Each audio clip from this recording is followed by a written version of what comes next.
What's going on, everybody? I've been looking forward to this. I love this place.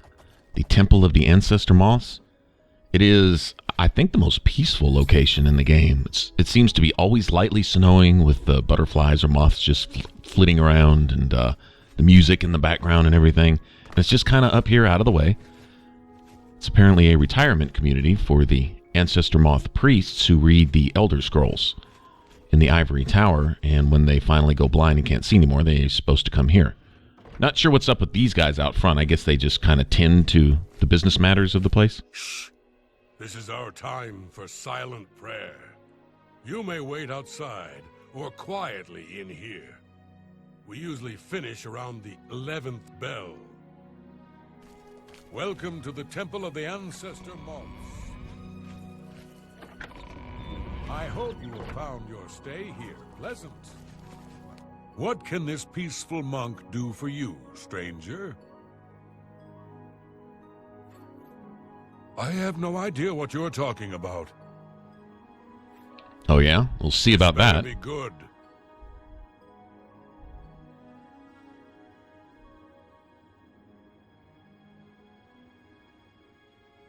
Goodness, what can... You've got a point. You're a I doubt it. I doubt it. Stop talking. Get away from me. Get away from me. No, you do me too much on. I doubt. You've got a point. You win this one. Not funny. Not even. No, you. I doubt it. This is awesome. You've got a point. You're a. No, you do. I doubt it. Goodness, what can... You win. I doubt it. Kind of getting the hang of this a little bit. I can't argue with that.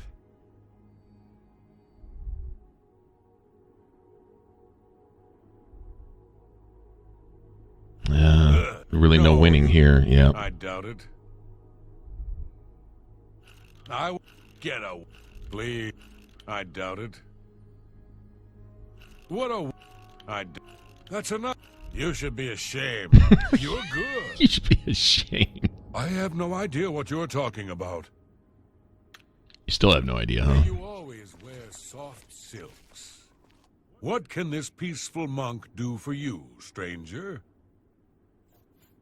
Who is this? Sevilla? A former lover, perhaps? I don't know anyone by that name. Uh-huh. I'm listening.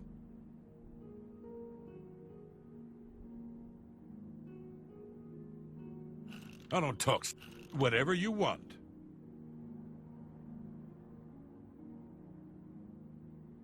Sure. I doubt it. I accept. I have no choice.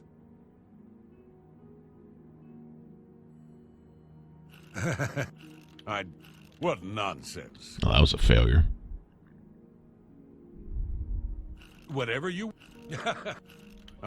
What nonsense. Not bad. Not now. No more. You're frightening me. Not now, not Don't later, waste your... not ever. Don't, please. Not bad. I doubt it. Not now. No more. Not bad. I see. I really shouldn't be telling you this, but I know you are trustworthy. Yeah. The blind monks in the catacombs guard the stone. It's said to have magical powers. Don't tell Heridi I said anything. I could be banished for telling you. Okay, I'll show. But only because you are my dear friend. Follow me. Please be discreet and don't bother the other monks. May you always wear soft silks. Okay, I actually knew where this was, but thought I would go ahead and talk to the monks and just play along. It's cool. They really are peaceful here out front, but they do not appreciate you going off into their catacombs and stuff. Not at all. But this is, of course, it's a Thieves Guild quest, so it calls for a lot of sneaking and all that good stuff. If your sneaking isn't up yet, you might have a problem in this area. That's what I've learned, because these What these blind monks can't see, they can certainly hear.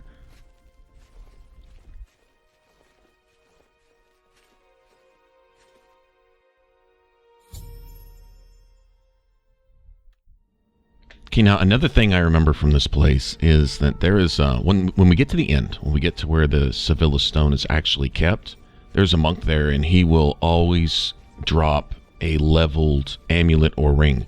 So if I want a amulet of swords, or if I want a mundane ring, this is basically a guaranteed place to get it.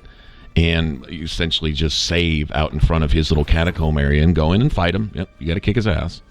And they're pretty much going to have to kick his ass either way. You could probably sneak through there without grabbing some stuff and avoid him. But there's one of those little magical rocks that shoots at you. One of those little crystals suspended from the ceiling type of thing or whatever.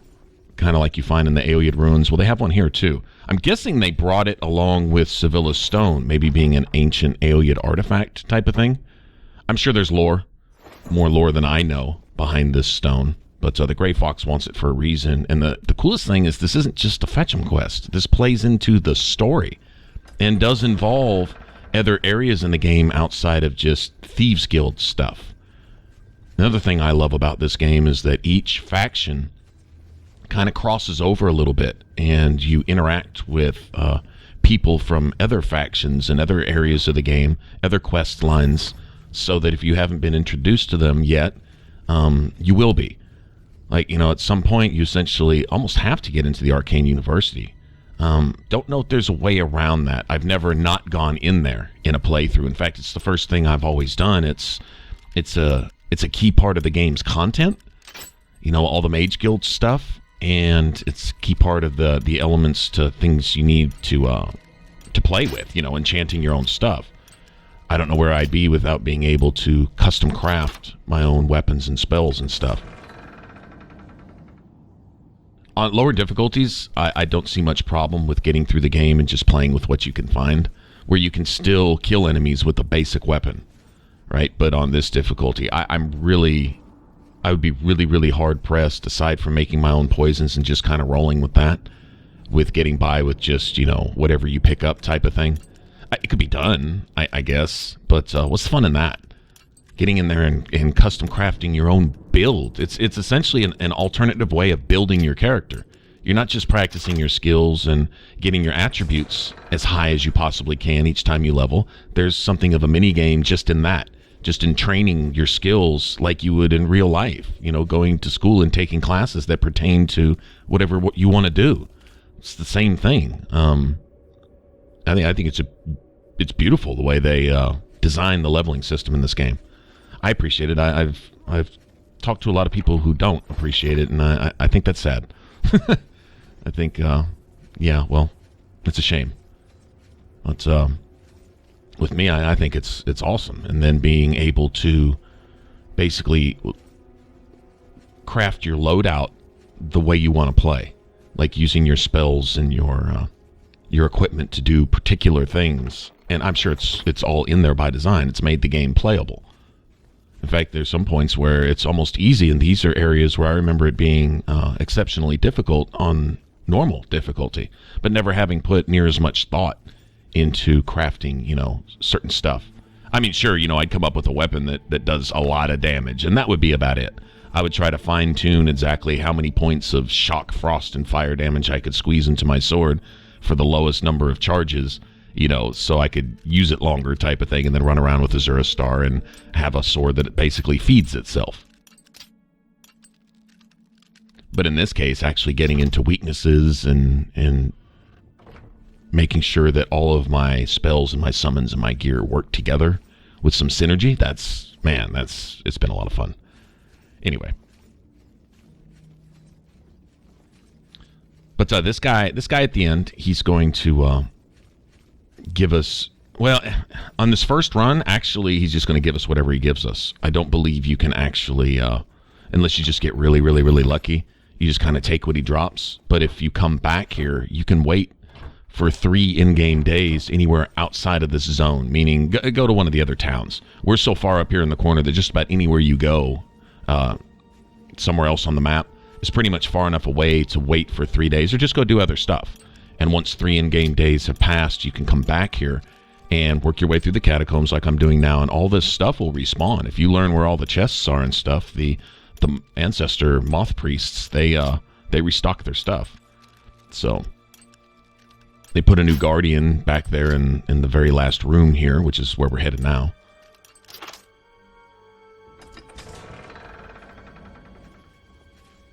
And like I say, he'll always drop something. So I will probably make my way back here and get something that I need. The Mundane Ring only drops, I believe it starts dropping no earlier than 18, but I'm thinking like 20. In fact, I believe the game goes in increments of 5. Like levels 1 through 5 is what would I guess you'd call it, novice, and then you have apprentice 6 through 10, and then you have journeyman starting at 11 through 15, expert at 16 through, I'm going to guess 20. Although it seems like I've seen stuff drop around 18, 19 earlier than that. I don't know if that's really a thing. Not sure. And then 20 through 25 is all master stuff. And, you know, enemies, like however much health they're going to gain and however much maybe damage they inflict when they attack you, whatever. I believe that caps off at 25, and then that's it. So you notice the way we've built our character is we shouldn't be passing much more than 22 or 23, and that's if we want to max out strength. I'm really comfortable with how we've leveled this particular character, because we got the important stuff to 100 early. You know, endurance, of course, is key. We could be a little stronger health-wise if we were an orc or a nord, because we would have had the max benefit of 100 endurance a little bit earlier. That is one advantage. Orcs, nords, I think maybe Imperials might start with, I don't remember. Orcs and nords, though, I do believe start with the most health. Great characters to start as mages because they start relatively low in the other stuff, which you can develop pretty quickly, but they have good survivability, and if it comes down to just using a melee weapon, they start with higher strength too. So you can squeeze a couple extra points out of damage early on in the game with those characters to make great mages. And so when I just start a Breton as a mage, you can. I mean, it doesn't mean you can't. I personally wouldn't. I've always been of the mind that the strongest characters earlier in the game are started with those that are weakest in whatever you want to do, because that stuff will not only develop faster, but you'll already be stronger in areas that you wouldn't normally be training in early. Like if you're playing a mage and you're starting with an orc or nord, you're probably not going to dump a lot into, say, a strength, maybe even agility early on. Although agility, I don't think is a high thing with orcs and nords either. It's actually strongly advisable to go ahead and get some points in that. If you're going to do any fair amount of sneaking or using your bow, you're going to be training in agility-based stuff anyway. But you'll want intelligence and willpower, definitely. Those are, two key things along with your endurance. So, anyway, regardless of what you start, still doing good solid training as you go along and come up with a kind of a stronger character early. A player doesn't really need to go past the level, I'd say the soft cap in the game. You can theoretically level to 50, I guess, if you get all your major skills to 100. You could theoretically do that, but no need, This allows you to keep up with the Joneses, so to speak, in the game. I was really happy with this. Everything's going to be on our level. And if we kick its ass, well, that's fair. I see a trap. Where's the... Oh, very sneaky. I damn near walked into that one. Anyway, so making my way through the caves back here, just babbling my lips. Sorry about that. It's what I do. That sexy glass claymore, isn't that cool? To be honest, I get this sword, and we put all this stuff into making this weapon, and it's all badass and whatever. And look at my spider Daedra. Pretty cool summons. Not the most effective. Her attack rate is slow, and the one thing that I need her to do is electric. She'll pull it off, but she only, the spell I've got, she only lasts about 20 seconds. To be honest, she only gets her electric off once, maybe twice in that time. There we go. Nice. Yeah, so it's not the most effective. A Storm Atronach would probably be a little more aggressive. Pretty strong in melee, but you know what? I personally, I think I'm going back to my Frost Atronach, who I nicknamed Fluffy. Fluffy the Frost Atronach. Seriously, he's such a boss. And then if you're in tight spaces, you can summon a Faded Wraith or a Gloom Wraith. Gloom Wraiths are really expensive, magica-wise. Almost better off with a Faded Wraith. Gloom Wraith have better melee because they oftentimes spawn with a sword. And they do pretty effective melee damage with that sword. They really do. But this guy right here is probably going to be dropping the weapon that I'm going to just have to use. I'm just going to go ahead and say that because there's something about katanas, two-handed katanas. Not the biggest fan of the one-handed katanas. I really don't need those. In fact, when I use a one-handed weapon and a shield in this game, which more often than not I have in the past, this is pretty much the first time I've run through without a shield ever. I do not use the katanas. I use I tend to use, I like Daedric short swords a lot. They're kind of an in-between weapon. It's never really been the biggest fan of the one-handed katana because you can't ever choose to two-hand it like you can in Dark Souls. There we go. Poison is exceptionally effective against some enemies. All right, see that little stone floating in the middle of the room? That will give you away. Ring of Shock Shield. That's not very lucky. It's worth some money. That's cool. Well, that's considered a level 20. Yeah, I don't think so. In fact, if it was a grand Ring of Shock Shield, it would be like, what, 15, 20, 25%? Yeah, that's pretty weak item. I kind of got crapped on right there. But if I were to come back in from outside, he would drop the same thing. That would be the same item. This first time. Next time through, you can save outside, and then essentially, I think it's basically as long as you don't activate the door, the game will keep refreshing itself.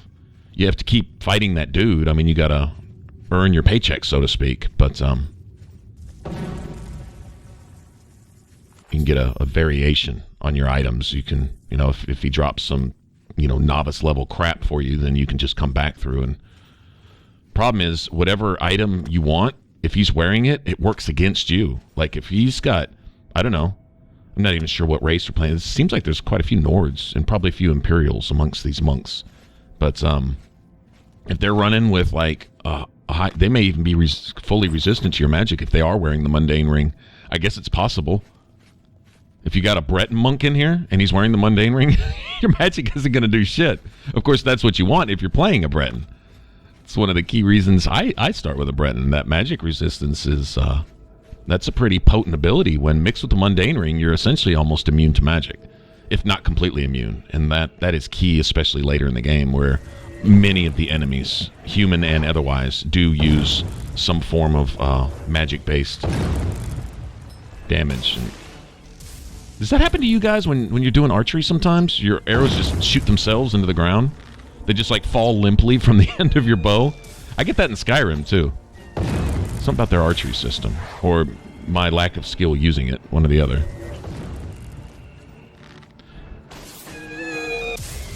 See, she hits hard with the lightning. She just doesn't hit often, and she's really slow. She can miss with that as often as not. So, true enough, she is a good one-hitter. She could probably one-shot most enemies once they're weakened to electricity with that one lightning blast. But you're lucky if she does it once. You're really lucky if she does it twice. So, yeah, in facing mobs, she doesn't have a lot of health. She doesn't last very long, and she doesn't attack very often. I'd rather have a high attack rate for my summons to draw attention to themselves. Half their job is to tank. Spider Deja doesn't really do either very well, but she looks so cool when she's doing it, though. That's the thing. It's fun. The Storm Atronach, I already know. I guess we could run around with it a little. But I really think I want to take that sexy two-handed katana from that monk right there and go back to Frost, to where we've got some option in our summons. Frost Atronachs are really aggressive. They're pretty tanky. Sure enough, they're an expert level. Okay, whatever. But that's fine. Instructions: the gray cowl of nocturnal shrouds the wearer's face in shadow. No light or magic of detection can penetrate. Ah, this is talking about what the gray fox is wearing. I guess why he's called the gray fox. And I guess the moth priests were trying to use the Sevilla stone to determine the location of the cowl of nocturnal, so that they could have it and safely wield. Maybe they want the gray cowl for themselves, so when they read the Elder Scrolls that they don't... I don't know. Don't ask me. Well, as long as they're not aggroed out here, they don't know that I've been down in their catacombs and have stolen their Latest batch of silk is ready, precious magic rock. I believe this place sustains itself off the silk from the moths.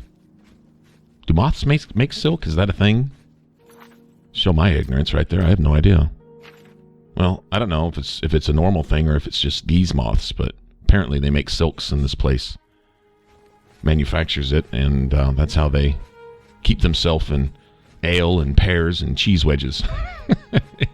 And bread loaves, right?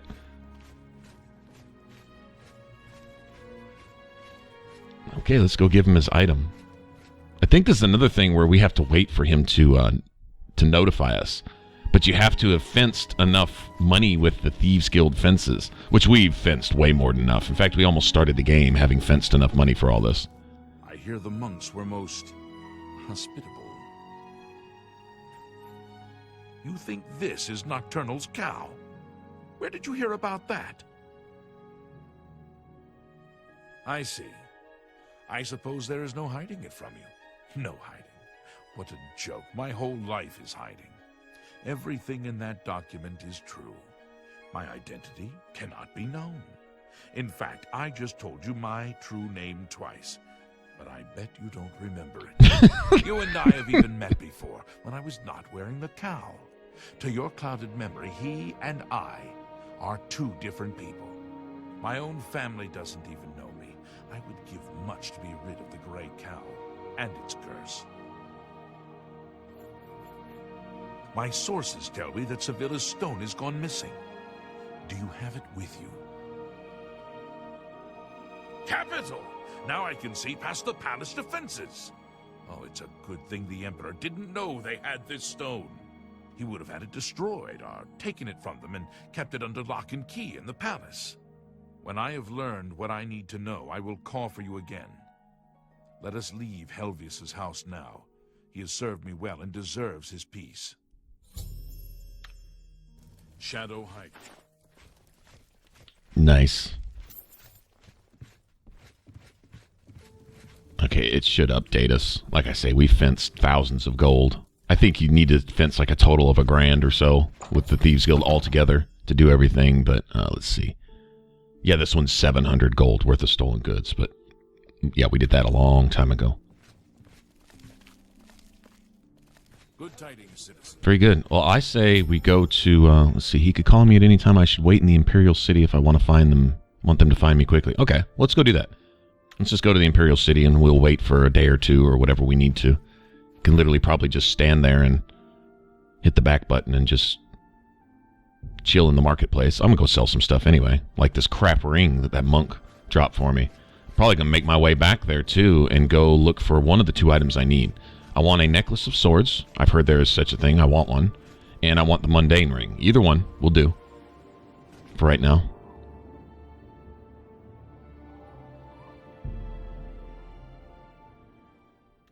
Anyway. It's good to see you again. I have a message for you from the Grey Fox. The Grey Fox has a task for you. Meet him at Melintus Ancus's house in Coral. Yes, I did. After you saved me in Castle Skingrad, I vowed to join. I was having no luck on my own. Now I am running errands for the Grey Fox himself. I owe you much for your help. Ogier Jirek has a good selection of ingredients at the main ingredient. Everyone's got a rumor. Man. Shadow hide you. Just Oh. awesome. Hello. I love this game, people. I really do. It is no doubt my favorite game of all time. Appreciate you guys hanging out. You guys seem to be enjoying it too, which is really cool to me. All right. Well, thanks for watching, and I will see you in the next one. If you want to subscribe, and you haven't already, you can click that button up top. That would be really cool. Thanks for the support, everybody. And if you want to catch the rest of this playthrough, start it from the start or whatever, you can click that image in the middle. It should send you straight there. I'll try to leave a tab for those of you that are on devices like cell phones and stuff. But thanks for hanging out, and I'll see you on the next one. Bye-bye.